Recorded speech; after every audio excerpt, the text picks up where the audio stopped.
Assalamualaikum warahmatullahi wabarakatuh. Hari ini kita akan belajar bahasa Indonesia mengenai materi menyimpulkan isi puisi.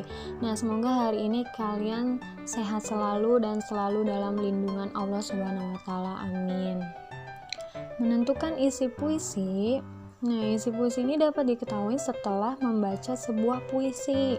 Namun, membaca puisi ini tidak cukup hanya sekali baca aja atau 2 kali baca, harus berulang kali karena makna puisi itu banyak gitu.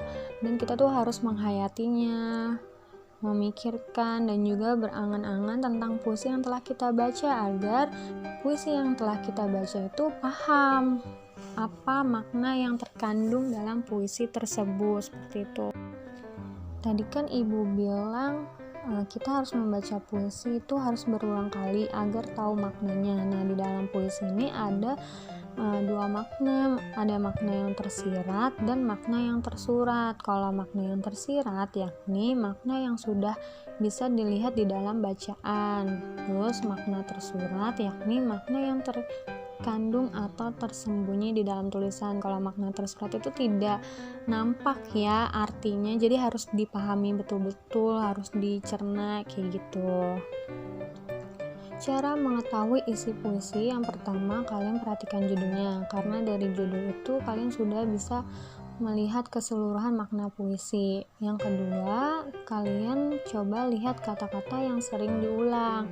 Nah, kata-kata yang sering diulang itu biasanya menjadi kata yang paling dominan mengenai suatu makna yang sedang dibahas di dalam puisi tersebut.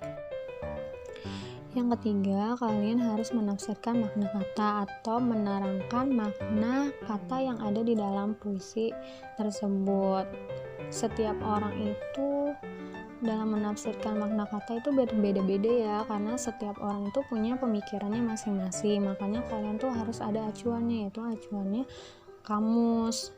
Yang keempat itu mengaitkan isi puisi dengan kehidupan nyata. Selanjutnya kita akan membahas jenis puisi secara umum. Nah, jenis puisi secara umum itu dibagi menjadi 2. Kita bahas yang pertama dulu ya. Yang pertama itu ada puisi lama, yaitu puisi yang masih terikat oleh aturan-aturan tertentu, seperti terikat pada jumlah kata dalam satu baris, terikat dengan aturan berapa jumlah baris dalam satu bait, terus terdapat atau terikat dengan jumlah suku kata dan lain-lain. Nah, contoh dari jenis puisi lama itu ada pantun yang sering kalian lihat di TV-TV atau dengar. Terus yang kedua ada karmina atau dikenal pula sebagai pantun kilat. Merupakan puisi lama yang mirip dengan pantun tetapi isinya lebih pendek.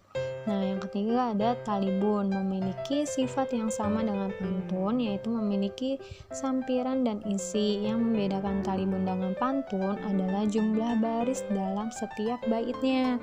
Yang keempat ada mantra, merupakan jenis puisi lama yang sering kali dikaitkan dengan hal-hal yang berbau gaib. Terus yang kelima ada syair, karya sastra yang berasal dari budaya Arab. Dan yang keenam itu ada gurindam, biasanya berisi tentang suatu nasihat dengan aturan memiliki 2 baris yang sajaknya itu berakhiran AA, seperti itu. Lalu yang kedua itu ada jenis puisi baru atau bisa disebut dengan puisi bebas. Nah, pengertiannya itu puisi yang tidak terikat oleh aturan-aturan seperti puisi lama, jadi dia tuh bebas. Nah, contoh dari puisi baru ini ada 3, yaitu ada puisi naratif, puisi lirik, dan puisi deskriptif. Kita bahas lebih lanjut mengenai contoh dari puisi baru ini ya. Nah, yang pertama itu ada puisi naratif, yaitu jenis puisi yang mengungkapkan cerita atau penjelasan penyair mengenai suatu objek. Puisi ini terbagi menjadi 2 macam, yaitu balada dan romansa. Kalau balada ini puisi yang berisi cerita tentang orang-orang perkasa ataupun tokoh pujaan. Dan yang kedua ini romansa adalah jenis puisi cerita yang mengungkapkan kisah dengan bahasa romantis. Biasanya isinya itu tentang kisah percintaan yang diselingi perkelahian dan petualangan gitu. Nah, yang kedua ini ada puisi lirik. Puisi lirik berisi ungkapan perasaan yang tersusun dalam larik-larik atau baris. Puisi lirik terdiri dari 3 jenis, yaitu ada elegi, ode, dan serenada. Kalau elegi ini adalah puisi yang mengungkapkan perasaan duka, sedih kayak gitu. Terus yang kedua itu ada ode, adalah puisi yang berisi pujaan terhadap seseorang, suatu hal, atau suatu keadaan.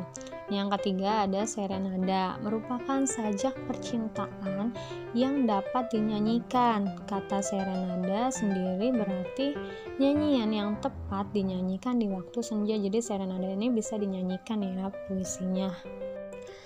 Nah, yang terakhir ini ada puisi deskriptif, adalah puisi yang disampaikan oleh penulis untuk memberikan kesan terhadap keadaan, peristiwa, benda, atau suasana yang dipandang menarik kepada pembaca. Ada 2 jenis puisi deskriptif, yaitu ada satire, adalah puisi yang mengungkapkan perasaan tidak puas penyair terhadap suatu keadaan, tapi disampaikan lewat sindiran. Terus yang kedua ada puisi kritik sosial, adalah puisi yang juga menyatakan perasaan tidak senang penyair terhadap keadaan atau diri seseorang. Jadi puisi yang deskriptif ini kayak menyindir, puisi yang mengungkapkan diri dia tuh gak suka sama suatu keadaan, seperti itu.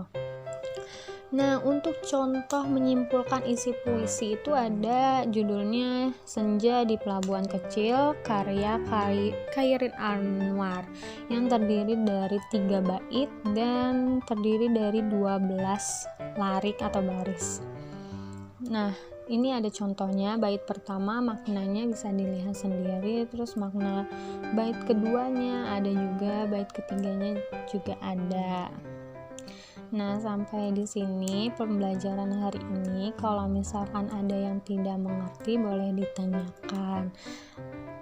Ibu akhiri ya. Assalamualaikum warahmatullahi wabarakatuh.